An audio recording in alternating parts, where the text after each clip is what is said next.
We know you like talking Star Wars. We like talking Star Wars. So that's exactly what we're going to do. This is The Wars and More.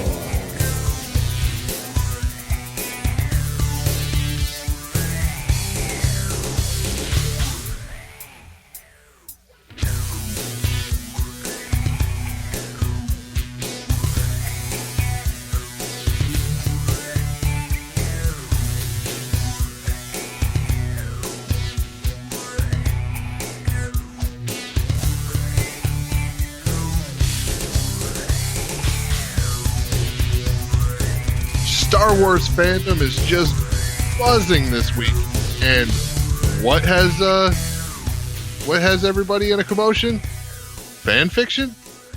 This is The Wars and More. I'm Joe, and of course with me is my good buddy Doug. Hey Doug, how you doing this week? Doing pretty good, Joe. How are you doing? Oh, I'm doing pretty good. You know, it's been a while since fan fiction has caused a big commotion in fandom. Yeah. I love watching these things, from time to time, and these things, as technology's gotten better, these things have gotten better. And I just love the way that Star Wars fans are able to kind of play in that Star Wars sandbox a little bit, do their own thing. Yeah, they get to share their talents, and Star Wars has been good. I mean, hell, this year they had the Star Wars Fan Awards, Right. Yeah. For, fan created Star Wars content, art, short films, all kinds of different medias. Yep. So, but this week it got a little, I don't want to say heated. It didn't really get too heated because the person behind it stayed really level-headed. Agreed. Yeah. He pointed out everything that was going on. Yeah. But stayed pretty cool about it. Right.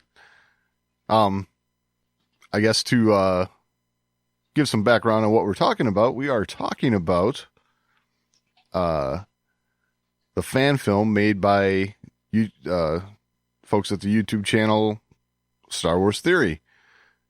Vader, Shards of the Past. So, I guess first things first, right? So, you should go see this thing. Yeah. If you haven't seen it yet, go see it. Yeah. It's not long. No, it's not long. 15 minutes. Yep.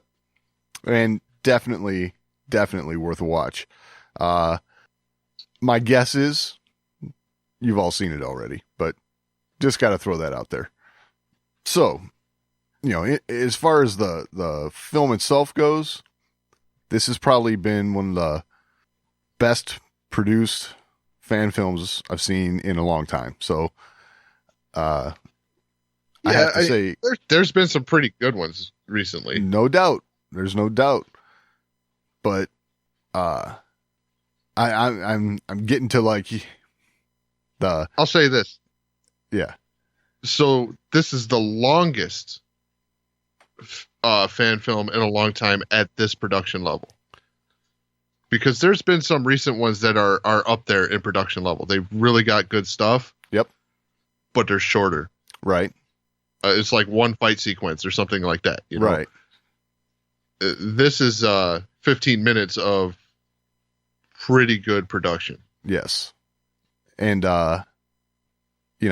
Vader. Who doesn't love seeing more about Vader, right? So, the story was a good story. The acting was excellent. The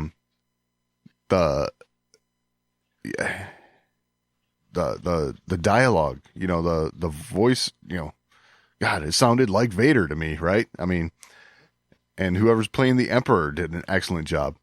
So, all in all, gotta say, this thing is awesome. And I think you just told me this thing is at about 7 million views now. Mm-hmm. Totally deserves everything has gotten as far as like fan acclaim.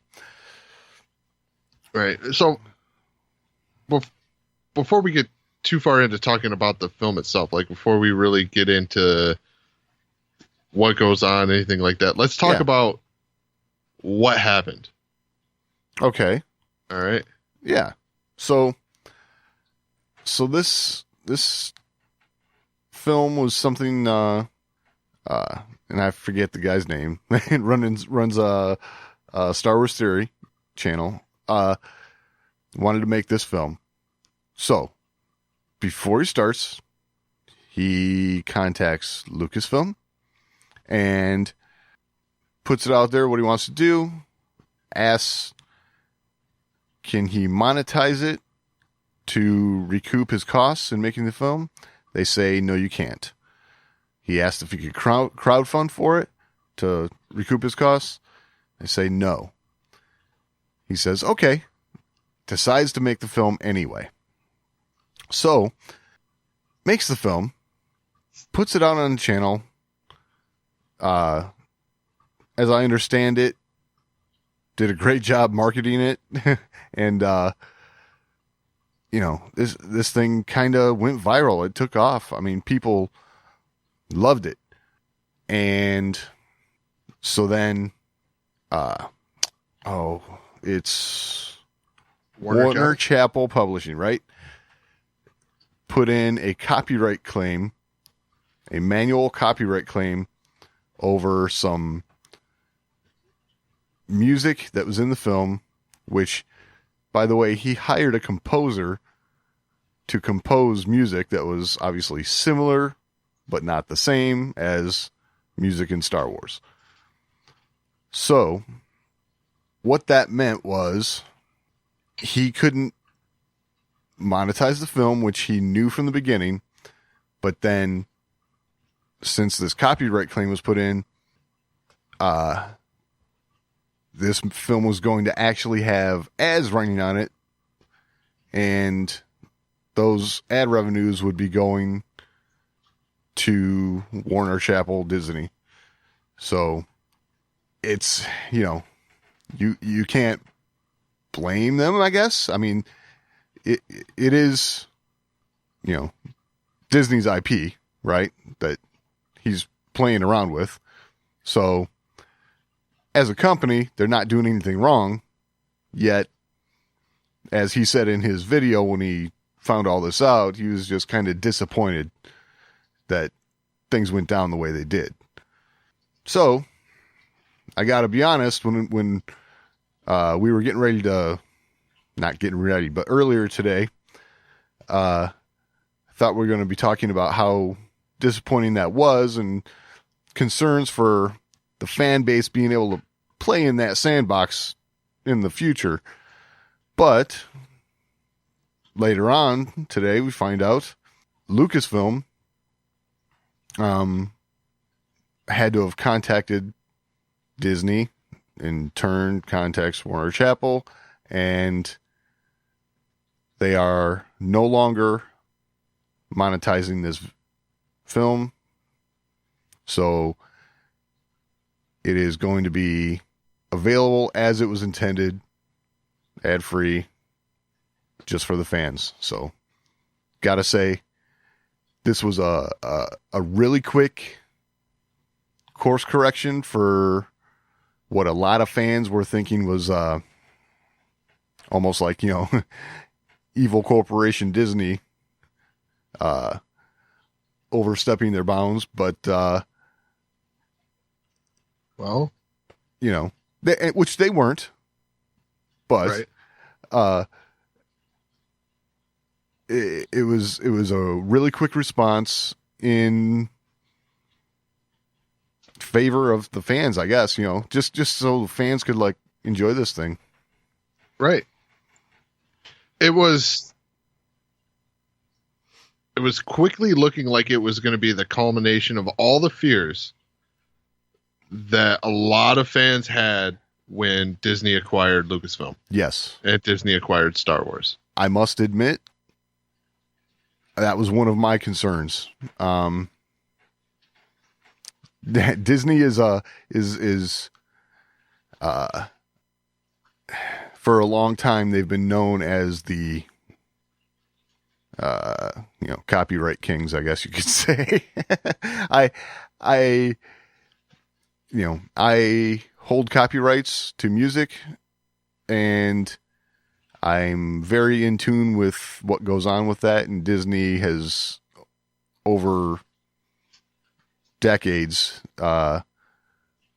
played a big role in how copyrights are handled and things like that. So I was definitely concerned about that, but seeing what happened here, I'm pleasantly surprised. So Yeah, it made a quick turn. It was, like I said, it was one of the big things when Disney acquired Lucasfilm and Star Wars was what's going to happen to fan fiction. right. Because fan fiction has, and not only just like fan fiction films, but there's a lot of written stories, in fan fiction, a lot of artwork, a lot of like, there's just a lot of content Yeah. out there. And it was a big worry. Like, is Disney going to kind of, stamp this out? Right. They could have easily put an end to all of it. Yeah. But- and they didn't. Right. They pretty much let fandom do what fandom's always done. Absolutely. And that's playing that, like you said, that sandbox. Yep. This was looking like this was going to be a threat to that way of things, especially because the first response from Warner Chappell to Star Wars Theory was, if you appeal this, they're going to strike their channel, they're going to enforce the copyright, and they're going to take the video down. Right. So that puts him in between, a rock and a hard place there, because they're either going to keep monetizing this work that, let's be real here, they had nothing to do with, Right. Right. other than some intellectual property, which is important, and I'm not downplaying that at all. Right. Okay, but he went in with an understanding that he was allowed to play with this intellectual property as long as he didn't monetize it, Exactly. and that it had to go up ad free, and he couldn't make any money. And then all of a sudden, ads are showing up on his channel that someone else is making money for. Right. Which, While he didn't want to shake the boat too much because he wanted this content to still be out there, he still felt it was wrong. right. It is. It just wasn't the deal he was told was going to happen in the first place there. Right. I judging from what he said in his channel after all of this went down, it didn't sound to me like Lucasfilm told him, yeah, by the way, go ahead and make this, and it might get ads placed on the film, and someone else will be making the revenue from those ads. So when that happened, like he said, he was just disappointed. But yeah, according to him, Lucasfilm stepped up and made things right. So very happy there. I would say this has done a great deal for Lucasfilm and fan relations. Yes. Immensely. Yeah, totally. This is Lucasfilm letting us know that things aren't changing. Right. Fans can still play in universe, have fun. He wasn't out there to make money. He was out there to have fun and to share something he come up with. Right. So good on Lucasfilm for, stepping in and taking that stance, because I think that is a very important stance to take. Agreed.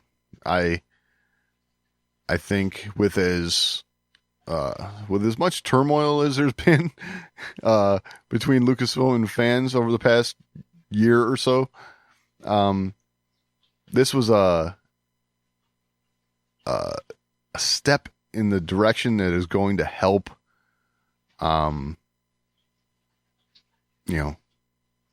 mend some of those hard feelings from over the course of the past year.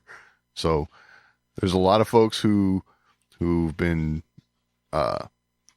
vocal about The Last Jedi or Solo or whatever, who I've seen responses about the step Lucasfilm took here, and they are very pleased to see that this happened this way. So, and I can't agree more. It's awesome. Yeah, it's been a super positive reaction from all sides of fandom, and it's, to me, is one of those things that this is the kind of stuff that brings fandom back together. Totally. And of course, you're going to have people that aren't going to cross that line on both sides. It's just the way it is. Yep. They're not going to cross that line, but everybody who's rational, yeah, just loves Star Wars, wants to have fun. We can all rally around this. Absolutely. Whether you're a fan of The Last Jedi, you're not a fan of The Last Jedi, or a fan of Solo, or The Force Awakens, whatever. A lot of fans, new and old, are coming together on this, and that is good. That's what we need. Absolutely good. Especially leading up to Celebration, because I'm gonna say, I want to go to Celebration. I want to have a good time. Right. I want to see all Star Wars fans, new, old, young and old. For sure. All coming together and celebrating something that we all love, and that's Star Wars. Whether you like the new stuff, the old stuff, both. Fan created. Huh? Fan created. Yeah, fan created. Yeah. The old expanded universe. Right. Whatever's your flavor of Star Wars. I'm glad to see that it's all being represented and it's all being protected. Absolutely. So it's a good thing. So let's talk about the film. Okay. For a minute. And we will get into spoiler territory a little bit on the film. So if you haven't seen it yet, pause this podcast. Take 15 minutes, go watch it, come back. That way we don't ruin it for you. So this is your warning. Don't blame us if we ruin it for you. We told you. All right. So, wow, this was an interesting premise. Like, it opens up, and I got to say, this was I thought it was Vader hunting down Jedi at first, right? Right. It kind of looked that way, yeah. Because you just see these boots and cloak, kind of being held up in the air, obviously being strangled. Right. And, man, the clone voice work here. Yeah. That's awesome. Yeah. It's like they got either D. Bradley Baker or right, or Tim Morrison himself to come do this. Yeah, absolutely. It's pretty good. But you find out that it's Vader and the Emperor. Yeah. And Vader is straight up raging over Palpatine's manipulation of him. Right. In concerns with Padme and all the promises he made and didn't really fulfill on. Right. Something you expected to happen because, he said, you were going to be able to save Padme, Right. But, I'm going to jump around a little bit. That's fine. So one of the things we talked about in The Force Awakens was Kylo Ren stopping that blaster bolt in midair, right? Yeah. Yeah. And how just absolutely badass that was, right? Right. Well, Vader is like the ultimate, right? Absolutely. The ultimate villain for us. Yes. So if Kylo Ren can do that, Vader can obviously do that, right? Right. Well, when he wrote this, he went and took that and turned it up to 11. Yeah, I would say at least 11. And it even had the sustain. Do you hear that? You hear that sustain? Yeah. Yeah. See how many people catch that. Yeah. But he stops, I don't know, 50, 60 Yeah. blaster bolts for one of them repeaters. Yeah. At least that many. I'd venture to say closer to a couple hundred. I mean, they kept filling up the space right there in front of him, and he's holding them back. That's one thing that caught my attention right away, and I thought, oh, God, yes. Of course, if Kylo Ren can stop the one blaster bolt, yes, Vader could do this. Yes. And then he goes and does even more with it and throws those bolts back at the clone troopers that were firing them. Right. Wow, that was cool. That was really cool. I have to say, this film had me at that moment for sure. I was like, "Oh yeah, I'm in. Let's go." Which I think even more important point on that is this was also them embracing this new Star Wars content, right? Yeah. And building on that scene with Kylo Ren and taking that this reminded me of Vader in Rogue One. Right. Like this whole sequence. This was that Rogue One brutality from Vader. Right. And I'm like, wow, he completely captured that emotion from that scene in Rogue One. Totally. You know what I mean? You got that same feel, the same vibe, you know, the total badassery of Vader. Yeah. Something that, you know, I mean, this wasn't present in the original trilogy, you know, this kind of brutality. Right. Right. It's alluded to, but we don't get to see it. Yeah. Right. They talk about it. Right. But you never got to see it. And you always had that. And this is the beauty of fan fiction, right? Because you always get these illusions of what these characters can do in the dialogue. Yep. And then fan fiction takes those things and does it. Yeah, exactly. You know, gives you a little scene that, you know, maybe this is a story that gets passed down. Like, this is what happens. So this is where this tale comes from. Absolutely. So I like that. It super cool. And then the Emperor, you know, I like that the Emperor is so, he captured the Emperor from Return of the Jedi. Like, in a nutshell. Right. Confident, arrogant.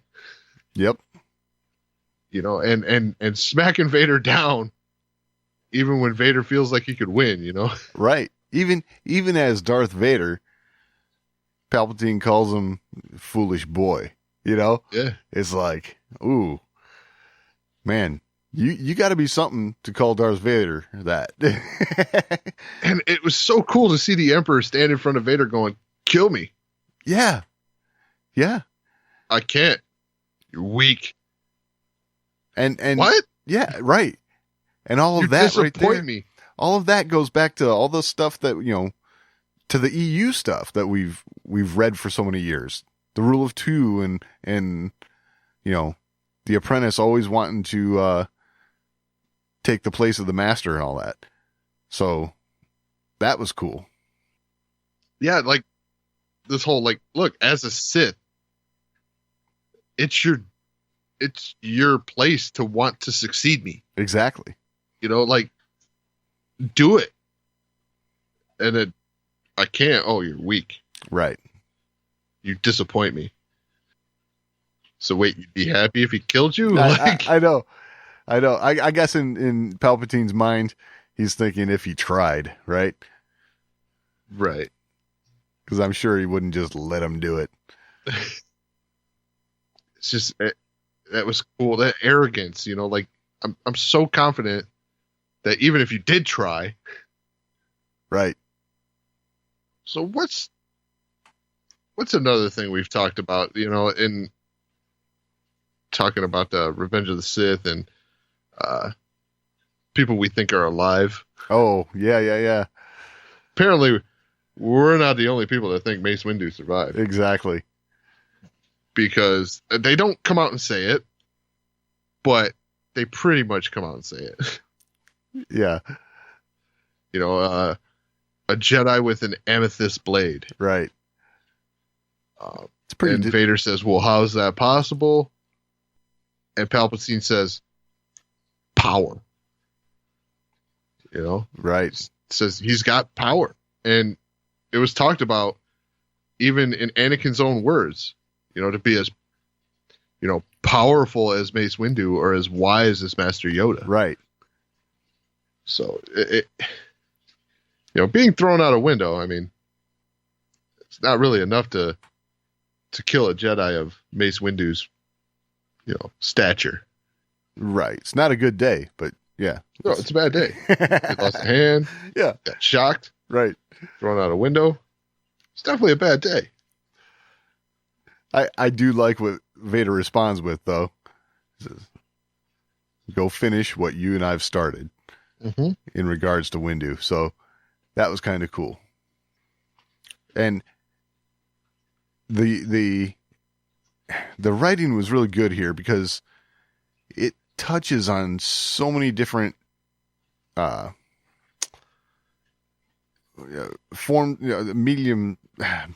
forms of media that we get our Star Wars from. It touches on the films, several films, and the novels and all that. I mean, it's all stuff that we just inherently know from consuming so much Star Wars. It's obvious that somebody who really knows their stuff was making this, and that's what's really cool to see for me, Right. I'll tell you what, though, and he also captured the I want to see more aspect of Star Wars. Absolutely. Because the way this thing wraps up, you see all these clones, are going into this, right? Yes. They're charging in there to go retrieve this Jedi, and you hear just battle and commotion and screaming. And then silence. Right. And the glow of that amethyst blade. Right. And it closes out with, you see that glow, Vader ignites his crimson blade, and it's over. It's like, come on. He's down there. Yeah. Go get him. That's, perfect cliffhanger, though. You mentioned all the clones going in. That was another spot. I was talking about all the forms of media we get it from, or that are touched on here. But Vader says, "No, I'll use the 501st," and they even call them, okay, get the boys in blue and all that. Mm-hmm. It was like, dang, that's awesome. I mean, again, that's another place we get a reference to is like Clone Wars. So Clone Wars, the prequels. Right. So really nods to, like you said, all aspects of Star Wars. Yeah. Everything was covered. New, old. Yep. Definitely. It was a love song to Star Wars. Oh, for sure. And I'm thrilled that Lucasfilm did what they did so that all the fans can still enjoy this ad-free and just have fun with it the way it was meant to be. And he has also confirmed episode 2 is on the way. Yes. I think with what happened later today here, this This is he was definitely renewed his vigor for it. Yeah. definitely renewed his vigor. So I look forward to episode 2. And totally encourage more people to do stuff like this. Like, Absolutely. Absolutely. So, and I'm not saying necessarily exactly like this. You don't have to throw this much money into it, but yeah. But definitely get over there and check out that channel, though. Star Wars Theory. Yep. Definitely worth checking out. So, and if you didn't catch it and you listened to this whole thing and got spoiled on it, it's called Vader, Shards of the Past. Go watch it. It's worth your time. totally. Have something to add to the conversation? Or you just want to let us know how we're doing? Email us, show@thewarsandmore.com. That's the best place to get in on the action. But if social media is a little more to your liking, @TheWarsandMore on Twitter is always a good place to interact with us. And we're also on Facebook, facebook.com/TheWarsandMore. And of course, your portal to this and everything else, The Wars and More, is thewarsandmore.com. All right, so we've been talking the last few weeks about Galaxy's Edge. And the details that have been coming about the new rides. Yeah. Well, there are way more details now about Rise of the Resistance. Awesome. And I got to say, there's a lot to this thing. So this ride is really cool because you're going to like get in the ride and then you're going to get out and then you're going to get back in. Right. So I'll read this right from, I think this is on JediNews.co.uk. It says, guests will board the ship and unbeknownst to them will be spun 180 degrees inside. This spinning will allow the room to both load and unload, blah, blah, blah. Right. Right. And they'll take off into space, leaving Batuu. Right. Okay. Yeah. And this is where the main storyline of the attraction begins. Guests will exit the pre-show ship into a hangar. This will be one of the largest rooms in the entire building. So you're going to walk out of this, ride you got into, this little pod. Yeah. So get in this pod, and that'll be like getting in a ship, and you'll look at this screen, and you'll take off, leaving Batuu. Right. And then at the end of that, you'll get up from your seat, you'll walk out into this hangar that they built. That is the hangar of a First Order Star Destroyer. Nice. So, you'll leave the hangar, you'll go into the hallways, and you'll be led into more like showrooms, Uh-huh. where they'll do different things like you'll be caught onto, right, by the First Order. Right. And in this process, you'll be fired on, like Uh-huh. you'll be trying to escape, essentially. Yeah. That sounds cool. I mean, I wouldn't really want to be like trying to escape from a Star Destroyer unless I knew it was all in fun. So that's definitely. So they're going to have Like, animatronic characters too, right? Yes. That's going to be cool. So like you'll be getting out of these other transports that'll like take you through the Star Destroyer, right? Yep. And there'll be like, I think they said 4 different showrooms and things like that where you'll have different events take place. Okay. And one of the ones that really caught my attention is there's a part where 2 AT-AT walkers will come up on these platforms, Right. and the AT-ATs will fire on the group. Nice. And they say, just missing the group, of course. Of course. Yeah. But then you'll end up going into an elevator shaft, and like this is like I can't read this whole thing. This whole article is like massive, Right. and I'm trying to condense it the best I can. Right. And I just gotta say, like, just reading this, head on over to JediNews.co.uk and look up the details of Rise of the Resistance and read this article.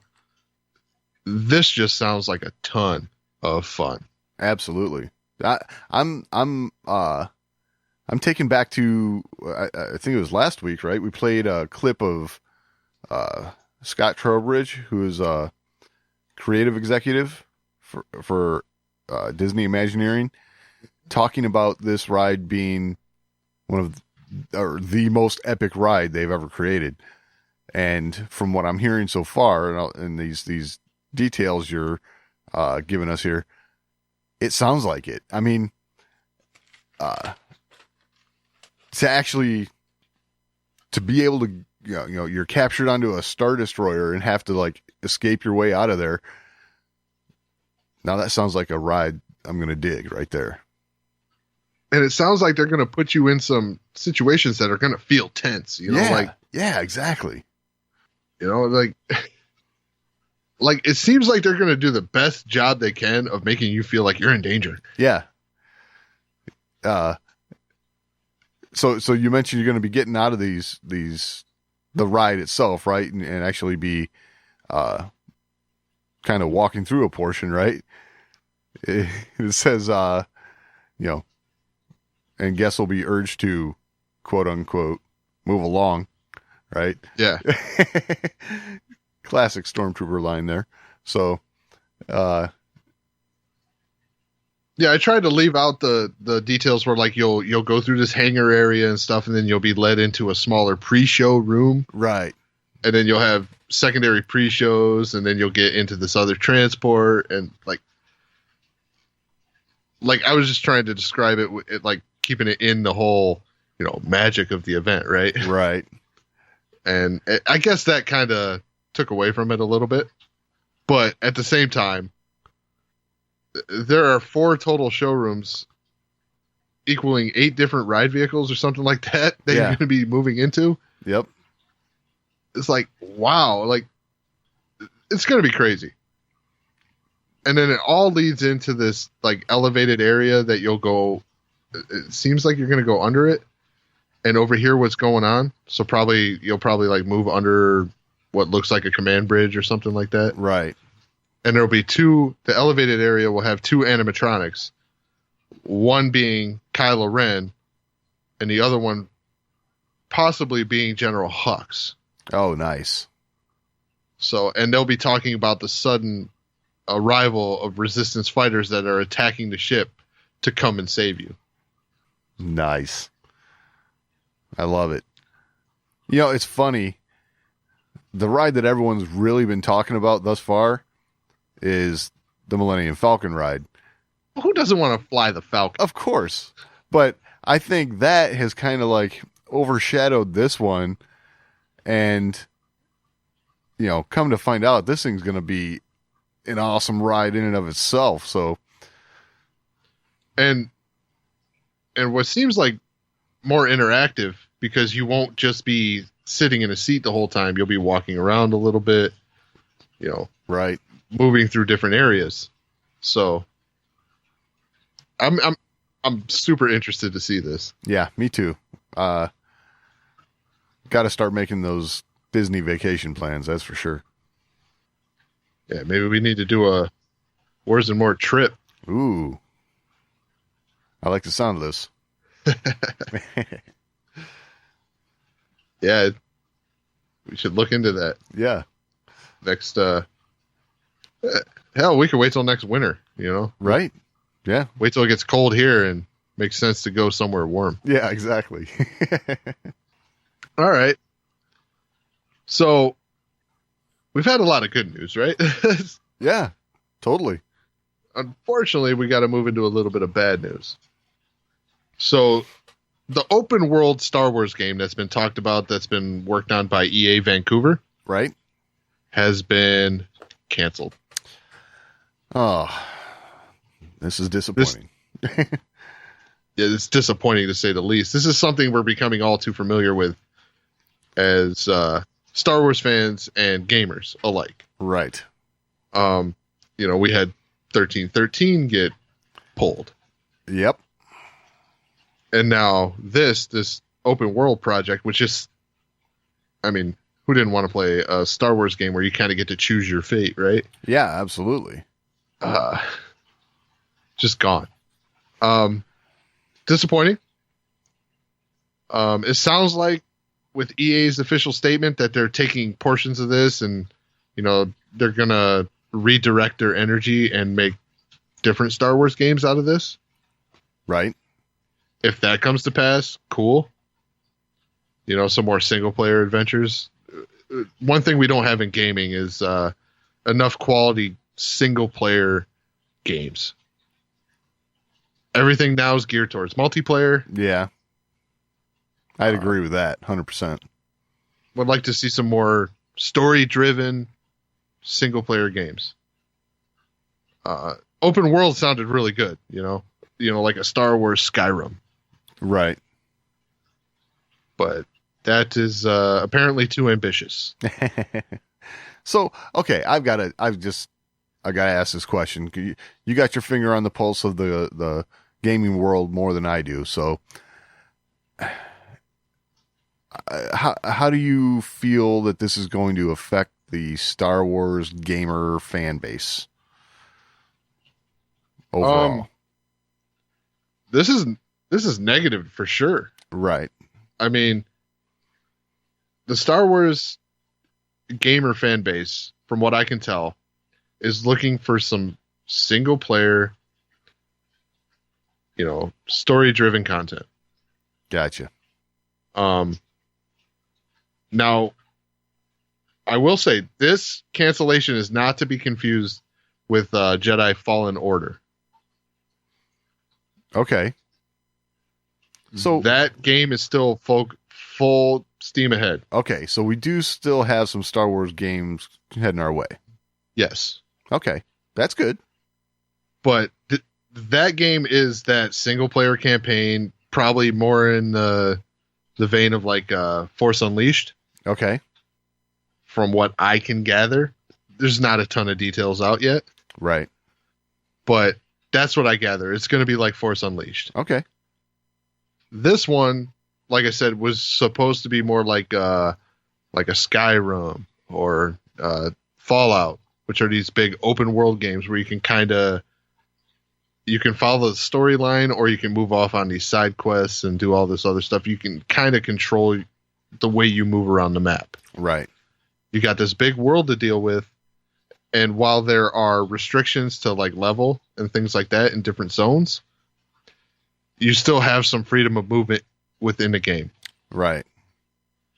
And that was very enticing. And a lot of the Star Wars gamer community were like really on board with this. The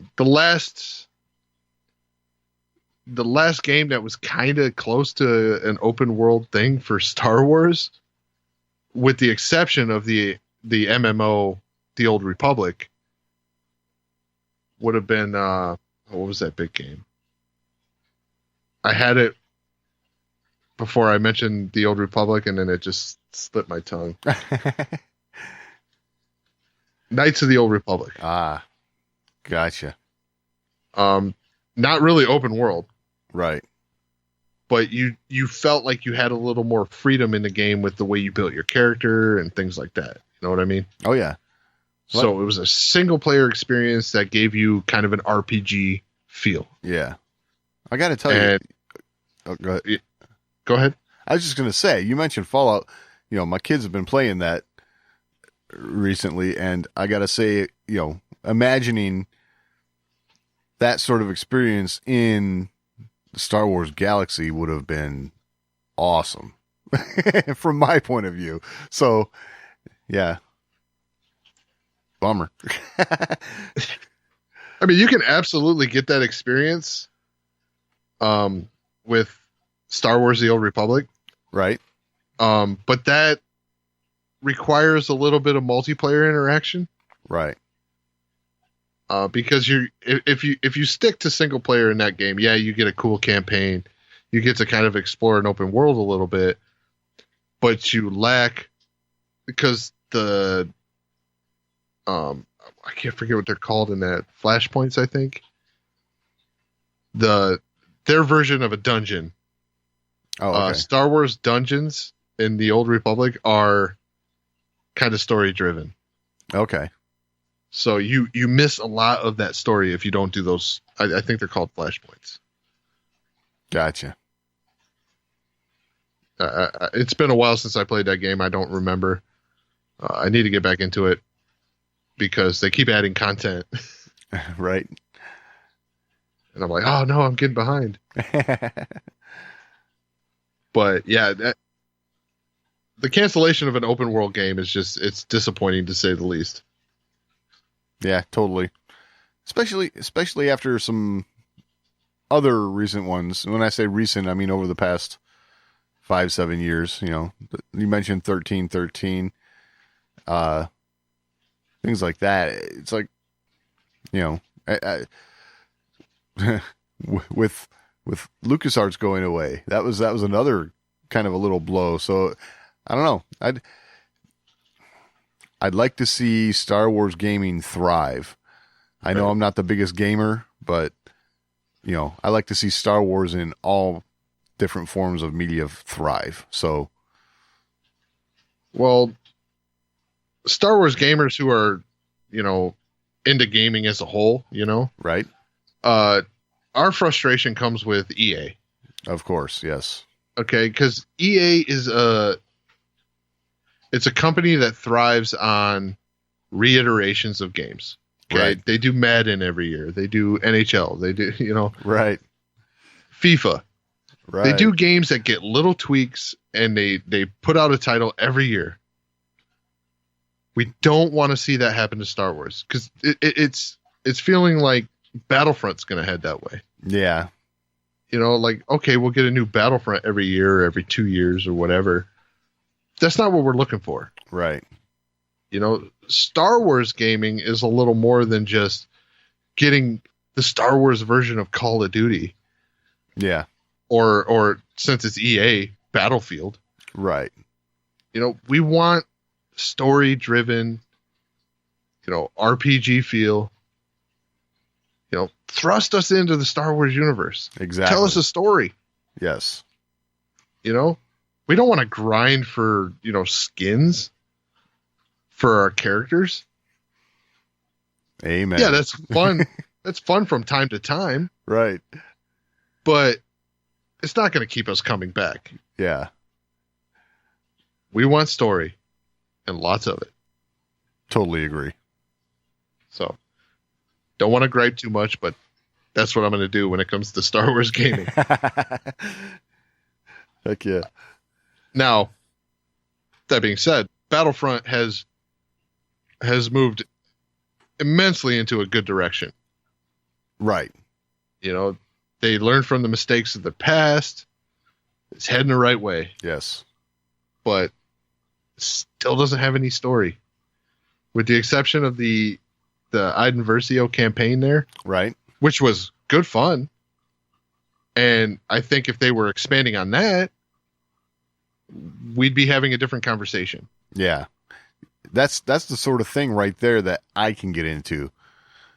That's, you mentioned grinding away for skins. That's for me, what little time I do get to game, it's too valuable for me. You know, I can't spend it what I feel like would be wasting time gaming. You know what I mean? I got to get some sort of reward out of it, which is good Star Wars content, story. So that's where I'm coming from. Well, you know, I see a release like this. You know, EA cancels this project. You know, Star Wars gaming's dealt another blow. I'm looking forward to Halo. Yeah. You know, it's yeah, with you there. I mean, I want my sci-fi story game, you know? Yep. So I'm still looking forward to Fallen Order. Fallen Order. Yep. I'm still looking forward to that. but man, this is bad news. Yeah. And EA, I'm sorry, guys. Like, you need to get it together. Yeah. You know, we need Star Wars story-driven content. For sure. You know, deliver or pass the torch. That's all I'm saying. Yeah. Because someone out there can do it. That's for sure. Yeah. I'm sure. Give it to Bungie. Yeah. Oh, man. Right. Which Bungie just split from Activision and took Destiny with them. So, good news for Destiny fans. Yeah. All right. Enough of the bad news. Right. How about some good news? So, Okay. John Williams is fully recovered and set to start working on episode 9. This is some good news. So he had a little shake up there, got ill, right. had to cancel a concert. Yeah. Obviously it knocked him out a little longer than we thought it would. Right. You know, from the way they made it sound, but he's bounced back and he's ready to go. So, probably next couple months, right? He should start work. Yeah. Yeah. Sounds like it. I mean, they're getting closer and closer to wrapping filming and all that. So, yeah, once all that stuff gets edited together, it's going to be ball in his court. So, which is absolutely the one portion of Star Wars that nobody's worried about. Exactly. Yeah. Nobody's worried about the score. No. Little bit bittersweet. This will be his last saga film, but we'll always have it, right? So, yeah, it'll live on. So, right. Yeah, definitely bittersweet. But we know John Williams, right? Well, we know what John Williams does. Yes. He helps make Star Wars what it is, that's for sure. And I don't foresee John Williams walking into this knowing this is going to be his last saga film and not just delivering a absolute stunner of a score. Right. I have a feeling this might be some of the best stuff we've seen yet. Yeah. Yeah, couldn't agree more. He's going to throw it all out there. Absolutely. So if he's had anything waiting in the wings to use later, it's coming now. Yeah. And they say practice makes perfect, right? Right. Well, he's had a lot of practice. That is for sure. Yeah. I'm just glad to hear he's all right and things are moving forward. Absolutely. All right, so real quick, John Boyega shared another Instagram photo, something he apparently likes to do these days. Right. And it's just a picture of his hands. Uh-huh. So, spoiler alert, Ben's a mechanic. Yeah. I mean, his hands are all dirty. They're bleeding. Yeah. I mean, this is what I look like on a daily basis. I was just going to say, yeah, this is, you might call this real work. Not to say that acting isn't real work. I'm not saying that. But, there are some occupations where you get your hands dirty like that a lot. So, yeah. That Well, sounds it's either that or Finn's going to see some crap. right. And I'm going to go with Finn's going to see some crap. Yeah. I mean, we joke, but yeah, wow.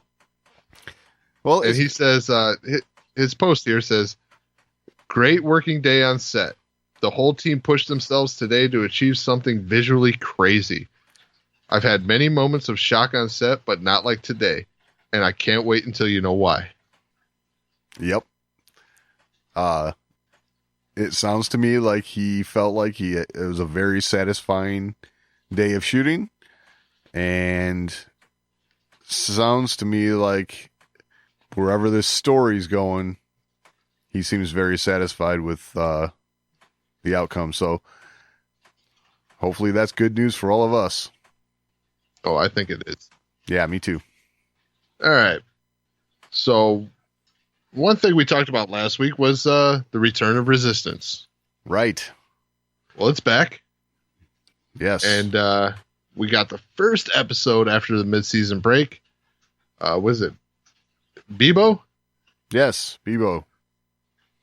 And Bebo is a little creature that, well, I'll just say it, will one day be a big creature. Yeah.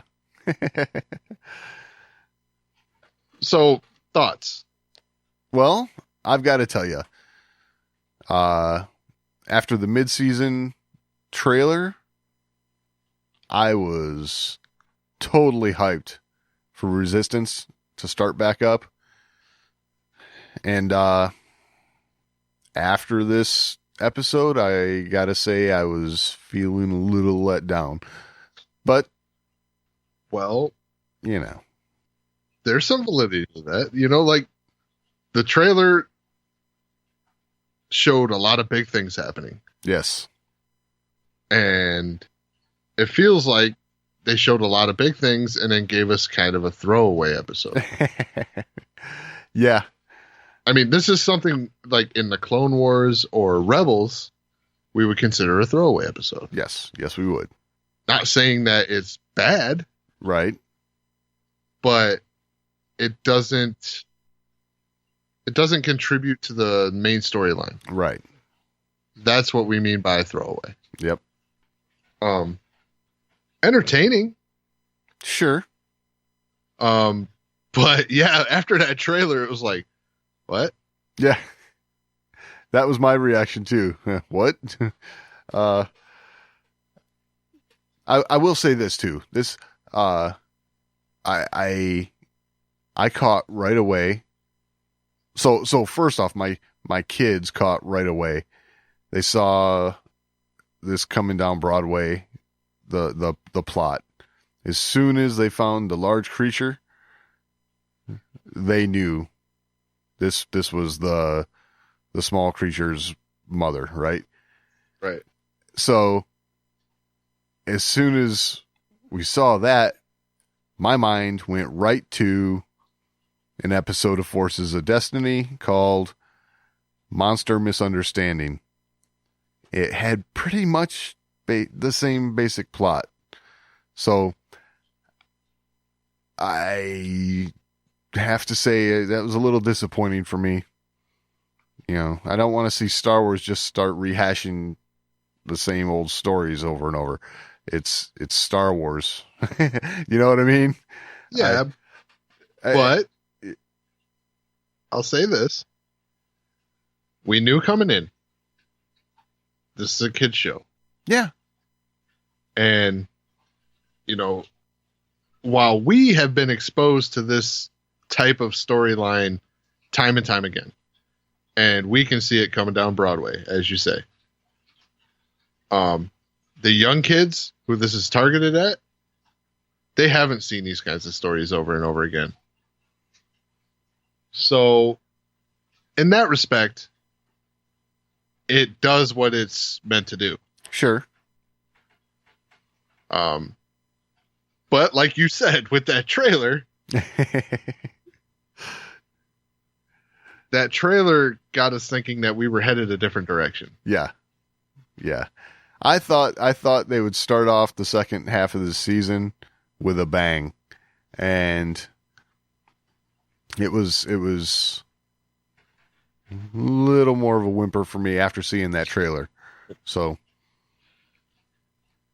yeah, I mean, yeah, it was, like I said, it was a throwaway type episode. It was one to fill season slots. yeah. But you know, I'm still watching. Yeah, I mean, I wasn't mad that I watched it. No, not at all.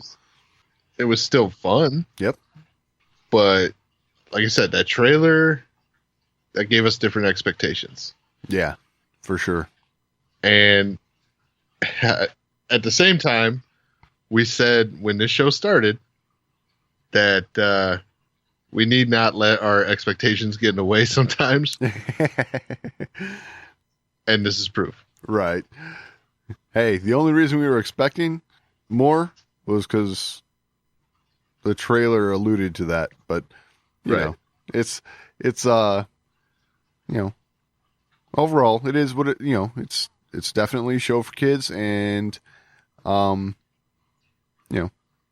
take it for what it is as far as that goes. But yeah. Yeah. And as long as we do that, we're still having fun. Always. Still worth the watch. Yep. So, looking forward to next week. I mean, I don't know what next week will hold. I don't know if it'll be another one of these type episodes. Just, these. So I'll say this. These 2 episode titles for this week and next week were already announced. Okay. You already had kind of an idea on where they were headed. So I say this week, next week's probably going to be more of the same. Okay. Now that I've seen this. So I would anticipate the 3rd week after the midseason break is when we're going to start to see the stuff that trailer alluded to. Stuff with real consequences. Yes. Yeah. So I'll be looking forward to it. I'll be watching in the meantime, but definitely looking forward to that. So yeah, for sure. And like I said, still fun. Yeah, totally. I got more ships in the air, and I'll tell you what, that's worth its weight in gold for me. Right. The more I see these starships flying around doing their thing, the more I enjoy this show. Yeah. I agree with that. Yeah. The only thing that took me back a little bit on that was, we have these aces, and it sure seemed like Kaz had to help him out a little bit there. Well, let's not sell Kaz short, though. I know he's a great pilot and all, but walking around when he's on the platform, he seems kind of clumsy sometimes. So Yeah, but I've never felt that way about Kaz in the air. True. I agree with that. He is a good pilot. So even the first episode where he races for the first time, right? Right. You still didn't feel that he was clumsy when he was in the sky. No. Even though the things went wrong with the ship, it was not Kaz's doing. Right. You are right about this. He definitely seems more confident in the cockpit. That's for sure. Yeah. He's in his element. Yes. So, and that came through in this episode because he kind of took charge up there. Yes, he did. Kind of to Hype's dismay. Yeah, I know. Yeah, he didn't like that. He's kind of like stepping on his toes a little bit there. He was kind of delayed in that hold your fire kind of order there. Right. So he didn't want to listen to Kaz, but he knew it was the right decision. Yeah. So, yeah, it's like I said, when they're in the sky, it's fantastic. Love that stuff.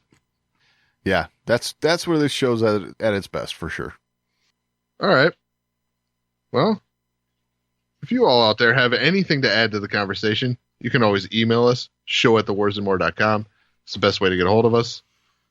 We're also on social media, @thewarsandmore on Twitter, facebook.com/thewarsandmore, and you can find all that and all the ways to find the show over at thewarsandmore.com. Any final thoughts this week, Doug? No, I think that about covers it. All right. We'll talk next week.